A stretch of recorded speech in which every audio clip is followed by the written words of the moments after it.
Police কিভাবে ছড়ি ছাড়তে দেখুন, মানুষকে মারছে, লাঠি চার্জ করছে।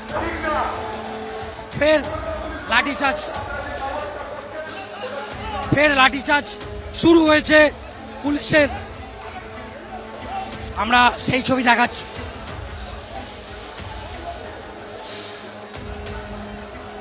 পরিস্থিতি ফের অগ্নিগর্ভ বলা চলে, আবার একটা উত্তেজনা পরিস্থিতি তৈরি হয়েছে। দেখাচ্ছি সেই ছবি সরাসরি। কি বলবেন? আমাদের একজন সাধু সন্ত, উনি উঠতে পারছেন না, পুলিশ ওনাকে মেরে তুলছে, ওনার পায়ে লেগেছে, উনি শুয়ে পড়েছে চিত হয়ে। এই আমাদের পুলিশ, এই আমাদের আইন। একেবারেই দেখছি সেই ব্যারিকেড গুলো তোলার চেষ্টা করছে। দফায় দফায় গন্ডগোল এবং পুলিশ পরিস্থিতি নিয়ন্ত্রণ করার চেষ্টা করছে। আরে দালাল ভোলানাথ পান্ডে নেতৃত্বে আজকে এখানে ক্রিমিনালের মতন ব্যবহার করছে পুলিশ। সাধু সন্তদের মারছে, মহিলাদের মারছে, সবাইকে মারছে। যেভাবে লাঠিচার্জ করলো বাংলাদেশি পুলিশ। এটা হচ্ছে শেখ ইউনিসেফ, মোহাম্মদ ইউনিসেফ সরকার। এটা হচ্ছে মোহাম্মদ ইউনিসেফ পুলিশ। এটা বাংলাদেশি পুলিশের মতন ব্যবহার করছে।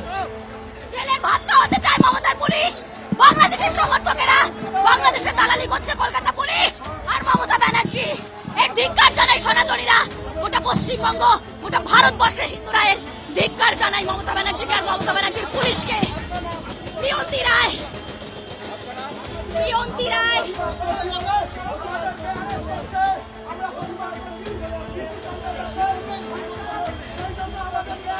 বাংলাদেশে প্রতিবাদ জানিয়ে পশ্চিমবঙ্গ সনাতনী মঞ্চের পক্ষ থেকে আজ আমরা রাস্তায় নেমেছিলাম, কিন্তু কি চিত্র দেখলাম? কলকাতার পুলিশ, মমতা বন্দ্যোপাধ্যায়ের পুলিশ আমাদের কণ্ঠ রোধ করতে আটকে দিয়েছে। ধিক্কার জানাই মমতা ব্যানার্জিকে, ধিক্কার জানাই কলকাতা পুলিশকে। আমাদের গ্রেফতার করেছে, হিন্দুদের কণ্ঠ রোধ করতে চায়, প্রতিবাদ আটকে দিতে চায়। লজ্জা একরাশ। আজকে এই ভারতবর্ষের ভূমিপুত্র হিন্দুরা নিজেদের অস্তিত্ব লড়াইয়ের জন্য শান্তিপূর্ব যে আন্দোলন করছিল, এই জেহাদি পুলিশ আর এই নির্মম পুলিশ, এই ভারত হিন্দু বিরোধী পুলিশ দেখুন কিরমভাবে অত্যাচার চালিয়েছে। সাধারণ সাধু সন্ন্যাসীর উপরে লাঠি চার্জ করেছে। এই পুলিশের মুখোশ বয়ে যায় একজন কর্মরত সাধারণভাবে যে আন্দোলন চালাচ্ছিলাম তার উপর কি নৃশংসভাবে অত্যাচার চালিয়েছে এই প্রশাসন। যখন জিহাদিরা চোখ ভেঙে দেয়, চোখ ফাটিয়ে দেয় এই পুলিশের উপরে করে দেয়, তখন এই পুলিশের কোনো সক্রিয়তা থাকে না। এই পুলিশ আর বাংলাদেশের জিহাদি পুলিশ একদম একই, সমগোত্রীয়, কেউ আলাদা। একটাই কথা বলবো, এত কিছু দেখার পরে যদি হিন্দুরা জেগে না ওঠে, যদি জাগ্রত না হয়, সেই দিন দূরে নয় যেদিন জিহাদিরা আমাদের বাড়ির দরজা এসে করে নাড়বে, সেদিন কিন্তু দিদিরা, ভাইরা, দাদারা, হিন্দুরা অনেক দেরি হয়ে যাবে। এখন থেকে সতর্ক হন, এখন থেকে জাগ্রত হন, জিহাদিদের এখন থেকে রুখে দিন। এই হীরক রানী যতদিন বসে আছে, দেখলেন না কেমন বেঙ্গল ফাইলসটা রিলিজ করতে দিল না এখানে? কেন করতে দিল না? কেন ওই সিনেমা সাধারণ মানুষ দেখলে ওনার গদি কেঁপে যেত। আজকে যা হচ্ছে এতেও কিঞ্চিত ওনার গদি কাঁপবে, কিন্তু ওই হীরক রানীকে যতদিন না তার গদি থেকে টেনে নামানো হচ্ছে, ততদিন আমাদের এই রকম দিন দেখতে হবে, আমাদের সাধু সন্তদের এভাবে মার খেতে হবে। ছেলের ভাত খাওয়াতে চায় মমতার পুলিশ, বাংলাদেশের সমর্থকেরা বাংলাদেশে দালালি করছে কলকাতা পুলিশ আর মমতা ব্যানার্জি। এর ধিক্কার জানাই সনাতনীরা, গোটা পশ্চিমবঙ্গ, গোটা ভারতবর্ষের হিন্দুরা এর ধিক্কার জানাই মমতা ব্যানার্জিকে আর মমতা ব্যানার্জির পুলিশকে। প্রিয়ন্তী রায়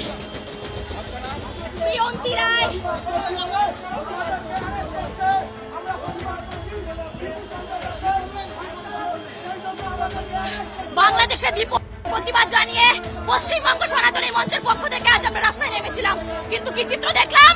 কলকাতার পুলিশ, মমতা বন্দ্যোপাধ্যায়ের পুলিশ আমাদের কণ্ঠ রোধ করতে আটকে দিয়েছে। ধিক্কার জানাই মমতা ব্যানার্জিকে, ধিক্কার জানাই কলকাতা পুলিশকে।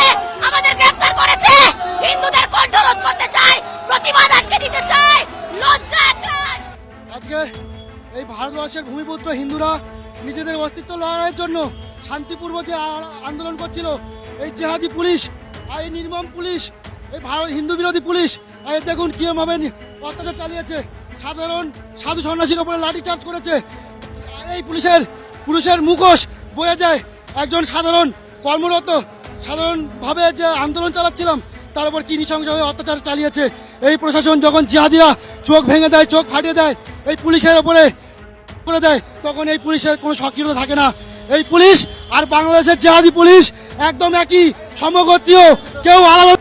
একটাই কথা বলবো, এত কিছু দেখার পরে যদি হিন্দুরা জেগে না ওঠে, যদি জাগ্রত না হয়, সেই দিন দূরে নয় যেদিন জিহাদিরা আমাদের বাড়ির দরজা এসে করে নাড়বে, সেদিন কিন্তু দিদিরা, ভাইরা, দাদারা, হিন্দুরা অনেক দেরি হয়ে যাবে। এখন থেকে সতর্ক হন, এখন থেকে জাগ্রত হন, জিহাদিদের এখন থেকে রুখে দিন। এই হীরক রানী যতদিন বসে আছে, দেখলেন না কেমন বেঙ্গল ফাইলসটা রিলিজ করতে দিল না এখানে? কেন করতে দিল না? কেন ওই সিনেমা সাধারণ মানুষ দেখলে ওনার গদি কেঁপে যেত। আজকে যা হচ্ছে এতেও কিঞ্চিত ওনার গদি কাঁপবে, কিন্তু ওই হীরক রানীকে যতদিন না তার গদি থেকে টেনে নামানো হচ্ছে, ততদিন আমাদের এই রকম দিন দেখতে হবে, আমাদের সাধু সন্তদের এভাবে মার খেতে হবে। লাল বাবাকে ধাক্কা দিয়ে ফেলে দিয়েছে, লাল বাবা পুলিশ লাঠি দিয়ে আমার পায়ে মেরেছে, বাঁ পা ভেঙে গেছে। এমন লাঠি চালিয়েছে, রক্ত বেরিয়ে গেছে আঙুল থেকে। হিন্দু সনাতনী দেখে অত্যাচার হয়েছে আজকে। আজকে শুধু সনাতনী। কি বলবো, দেখুন না পুলিশ কিভাবে ছড়ি ছাড়ছে, দেখুন মানুষকে মারছে। ফের লাঠিচার্জ, ফের লাঠিচার্জ। আমাদের একজন সাধু সন্ত, উনি উঠতে পারছেন না, পুলিশ ওনাকে মেরে তুলছে, ওনার পায়ে লেগেছে, উনি শুয়ে পড়েছে চিত হয়ে। এই আমাদের পুলিশ, এই আমাদের আইন।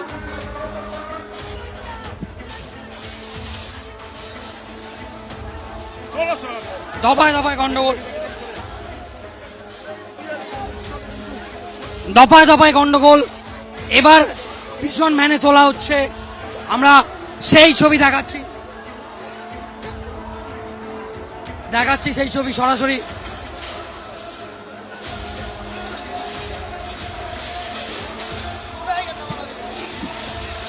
ব্যারিকেড ভাঙার চেষ্টা কিন্তু হচ্ছে। কি বলবেন? যখন বাংলাদেশে পুলিশের সামনে আমাদের হিন্দু ভাইকে জ্বালিয়ে মারা হচ্ছিল, তখন ওখানকার পুলিশ দাঁড়িয়ে দেখছিল। আর এখানকার আমাদের পশ্চিমবঙ্গে যেখানে হিন্দুদের রাজ্য, সেখানে দেখুন আজকে আমাদের যারা আমরা এসেছি আমাদের সঙ্গে পুলিশ কি ব্যবহার করছে। একেবারে আমি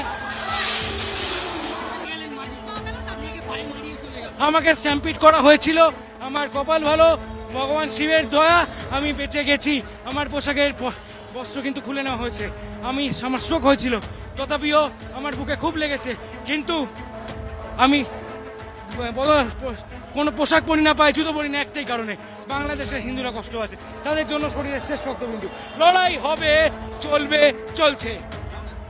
যেভাবে পুলিশ এখানে